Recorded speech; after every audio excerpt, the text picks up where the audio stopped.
Hello everyone, welcome back to this video. I really wasn't lying, I can't stop playing Augmentation Evoker. I'm having so much fun with it, and in this video I really kind of want to show off because I managed to get pushed up to Keystone Hero 2500. With this reset, I started with 1918 score, but as you can see here, I haven't really timed any fortification, so I kind of want to show you through the dungeons that I pushed in order to get to 2500, and in the span of I started playing Augmentation for last reset, so it's been 2 weeks now. So kind of just to warm up a little bit, I decided to join some smaller keys, and I ended up the first one being the 13 Brackenhide here. So we ended up here in this Brackenhide, and this run is not, we're gonna time it, but it's not gonna be pretty. And most of it actually comes down to, I mean, everyone does mistakes, but the biggest flaw is gonna be an inexperienced and a newish tank, which I just want to preface this by saying that is absolutely fine, that you do not know every single mechanic, whatever, but please, let your group know, ask. No one's gonna be upset with a person to ask if they don't know anything. What people are getting toxic or upset about is when you don't say anything, because then people just assume that you know they just assume that you know what the mechanics here. But there is some signs before we going into all this that the tank is a little bit inexperienced. You saw his health right there, bounce a little bit before, and the pull before, he actually didn't use his movement abilities, meaning that he took an extra second or two to gather everything up, which is, not bad on its own, but it's kind of saying something about it. And here we get a kickoff, but that's everyone's fault. I believe even I had a kick up there, so that's definitely my own fault. I could have done that, but actually it doesn't wipe us. We're actually totally fine with this, so just move on. With Augmentation Evoker, something I've been really working on the more I've been playing is actually using my cooldowns in better relationship with my other DPSers, specifically my Breath of Eons. When we go into the next poll here, you'll actually see I will use my Breath of Eons while our mage actually doesn't have his combustion up. Which is a really bad thing, because you actually want to hold all your cooldowns, or at least your Breath of Eons, off till everyone has their cooldowns. You see here I'm going off, but my mate still has a few seconds left. I could have hold on to that, and we will get so much more out of my cooldowns. We will get so much more overall damage in the group. But let's skip ahead here, because everything else went pretty slowly. But fine, nothing to worry about. Now we went into the dangerous pool here. So we start off with doing a singular pack right here, which we're gonna get the patrol coming in, but the tank also decides to get the other side as well.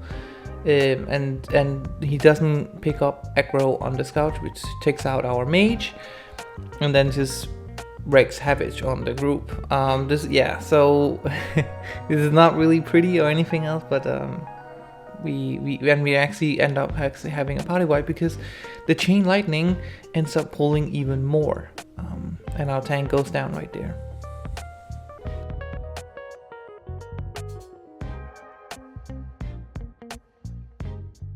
But hey, no worries, we'll just respawn, we'll go again, it's fine. We ended up just pulling this singular guy here, and I noticed with my regoer over there that it actually isn't enough percentage, so I run over and I actually take the tank with me. I love this mechanic, by the way, playing Evoker. I love the rescue, being able to grab someone. Pull this, but our mage has a different idea.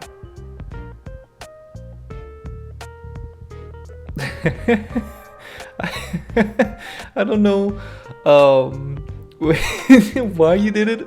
I have to be honest, I was actually really laughing at this point. I wasn't even meaning to be toxic when I said LOL, but yeah, he decided that we wanted that exit. Well, it was fine, we're gonna end up taking it. The tank is so nice, he actually makes a ready check every single time before he pulls the boss. End up bot pulling this pack right here, so we're gonna do that, and then move on to the boss. And we have plenty of time. This is gonna be fine and easy, and everything's gonna be good, is what I thought. And this is so obvious. Don't use Breath of Eons if you're gonna get hit by a mechanic. Just use it either a second before or a second after. It's fine. But our tank as well is not. I'm not the only one who's gonna get hit. Our tank is gonna go down. He's gonna get hit by the frontal, and actually, when you look at the footage, he's actually gonna stay in the frontal. But so here I'm just typing out. Let's wipe. Let's just go again as quickly as possible. So we wipe and we go again, and same thing. The tank gets hit by the mechanic, and this is actually where we will find out that the tank is new, and he actually has no idea. This is the first time he ever done a Brackenhide before. So, we explained it to him that like he needs to dodge the frontal, and he does dodge the frontal, but then he walks right into and stay in the dodge, so he dies. But I'm actually convinced we're gonna wipe here, but we actually managed to solo the tank. We have look at this mage just running away. But we do it. We time it very closely, and that's gonna push us into 1944. The next key we end up doing is an 18 freehold, which is gonna push us like just under 2000 score. Freehold is a dungeon that's super easy, and this is also just gonna be one that's gonna go quite like simple. We ended up 2-chesting it, so that means that we're gonna end up in a 20s Vortex Pinnacle. Vortex is a dungeon that I was really excited for going into this season, but has actually become the dungeon that I played the least and might even be my least favorite. Not only does this dungeon have like really intense choke points where you get really tested, like for example with the dragon ads and the boss, you also have really annoying mobs like the ones looking at right before with the Ricochet shield, which no one likes. As well as you have like pulls like this where you have a few casters, but what's like really gonna hurt you is the soldier ads, which are gonna like put a really nasty debuff on a random like player. And then as well you have all the casters as well that's just gonna like fly off. And I actually believe, I actually end up dying right here because I get hit by the bleed, and then I get like immediately put down with the caster. And I know I need to get better at like my own like dispels and stuff like that. I'm working on it, but you also have like these like pulls right here, which is super dangerous. This is actually one of the more fun pulls, I think, because it's actually like testing your group comp a little bit. You need to have AoE stuns for every single cast at least. You cannot let one go through. If you let one cast go through, you might survive it, but 2 or 3, that's just terrible.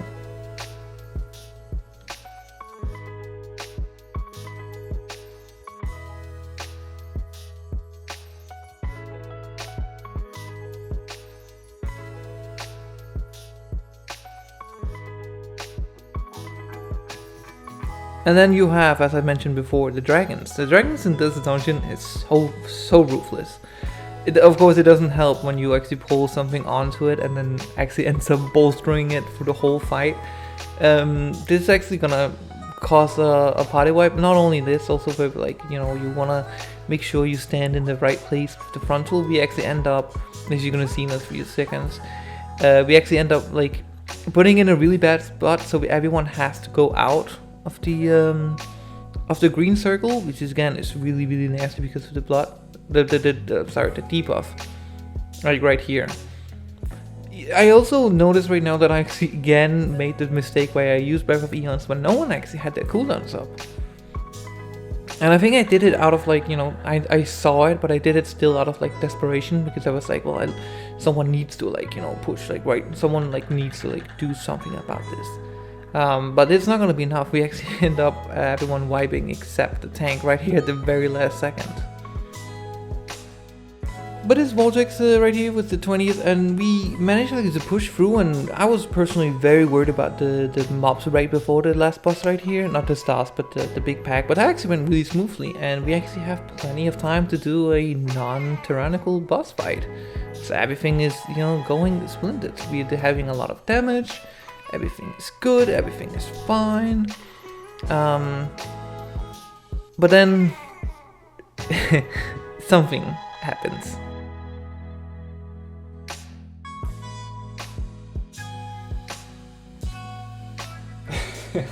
So Actually, I was so confused because you can see him heading down. What happened was he didn't actually go into the big triangle, and he did apologize profusely, so no hate towards him or anything. But it does mean that we have to wipe and then go again, which results in us not timing it. But we end up pushing it still to our score to 2088, meaning so. And then on towards it, we go into 18 Underwood, which is going to push us into 2170 score. And then we're going to try an Neltharus Slayer, which goes okay for the whole thing. You can see again we are a little bit slow on the timer. We do have like, you know, low damage in this dungeon. But we are at the last boss and we're like, you know, we're gonna time it. Everything's gonna be fine.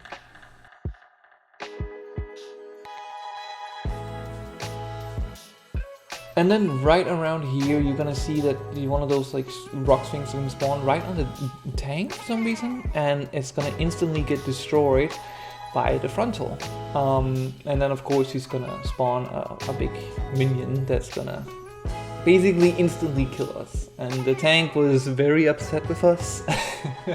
He was like, "Why did you guys break it? Why? Like, how can you be so stupid and everything?" And we were like pointing out to him that, well, like, we can't really, we can't really, you know, destroy it. It's you know, it's him. It's the frontal that's gonna destroy them, which he didn't really seem to like that much.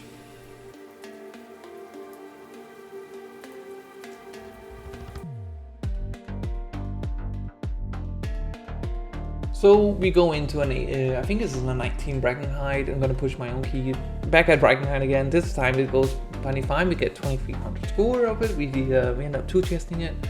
Going into a 20th Neltharus, we ended up dropping it down from 21 to 20 just to get a better, more people to sign up. And we actually end up with the full meta comp right here with the Guardian Druid, the Holy Paladin, the Fire Mage, and the Shadow Priest. And wow, yeah. I have this feeling that I feel like a lot of people are kind of like overreacting a little bit when it comes to meta, which I guess can be like a hot take. That I get the frustration behind it, but like I also kind of feel like a lot of people have this like idea that you have to play the meta if you want to like succeed, which is absolutely not true. You can push any single class and for the most time you will be like absolutely fine. But really I can't not deny how much easier everything is when you're playing this meta comp. Like the Fire Mage is absolutely blasting away. Like he is killing anything before it can like do any like real damage to us. You can see right here, like the mage is like really gonna push off. And playing as augmentation, you know, I can't also not deny that it is so much fun to be able to boost your DPSs like this. It's also so funny with Neltharus. So this is definitely fortified, and this whole dungeon is quite clearly much more difficult on tyrannical. But I remember when the first of the season how notorious the last boss were, specifically also because like, you couldn't move when casting the you know, the items. But as the last boss has been nerfed, Forge Master actually has become the most difficult one.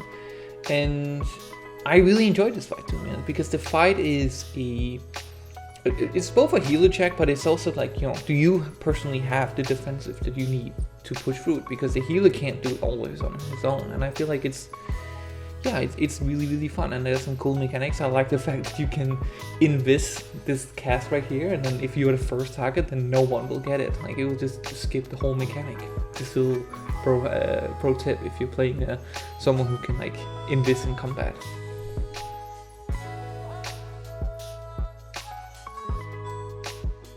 But this run goes so beautifully. We ended up timing it, I believe 2-chesting it, which gonna put us into, like, it's gonna give us 108 score, so we get 2400, I'm sorry. Back into Neltharian. This time it's just a 16, because I still haven't timed it, so I'm just gonna like really like push my score the last bit.